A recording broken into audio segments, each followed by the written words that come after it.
আজ আমি লঙ্কা থেকে ফিরে এলাম আপনার কাছে। প্রথমে তাকালাম আপনার মুখে, মুখ নয়, যেন হিরণময় আলো। দুটো চোখ যেন গ্রন্থ, দুটো বই, একটা বীরত্ব, একটা বেদনা। আমি তাকালাম আপনার চুলে, কতদিন আমি ওই চুলে বেলি কাটিনি। আপনার সঙ্গে শেষ রাত্রিবাসের চিহ্ন মনে পড়ছিল।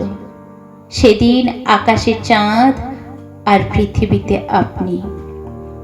আপনি আমায় সেদিন ভালোবেসেছিলেন, যদিও জানি কোনো বীর কোনো মেয়েকে ভালোবাসতে পারে না। মনে হয় আপনি আমায় সেদিন শেষ ভালোবেসেছিলেন। তারপর কি ঘটেছিল সারা দেশ সেটা জানে। কে আমাকে লক্ষণ রেখার বাইরে আসতে বলেছিল সারা দেশ সেটা জানে। কে আমাকে ছোঁ মেরে তুলে নিল সারা দেশ সেটা জানে। আমার জন্য আপনি অপমান সহ্য করেছেন সেটা আমি জানি। আমার জন্য আপনি একটা গোটা দেশ পুড়িয়ে দিয়েছেন আমি জানি।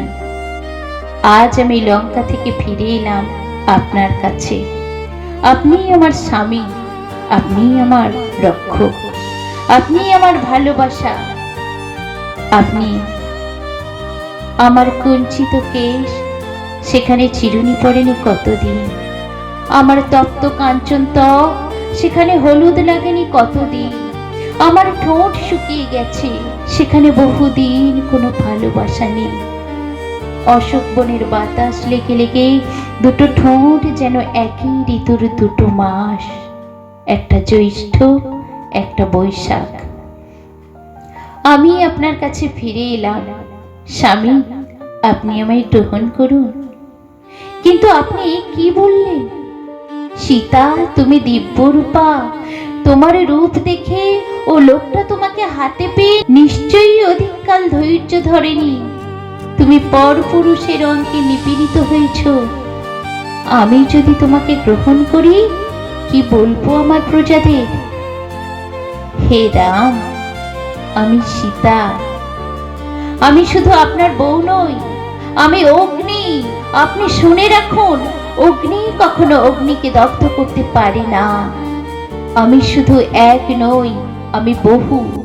আমি সারা দেশ জুড়ে দাঁড়িয়ে পড়েছি। অযোধ্যার মানুষ আমাকে কন্যা বলে জানে, ধাত্রী বলে জানে, মা বলে জানে। আমি আজ কোটি কোটি ভারতবাসীর মা।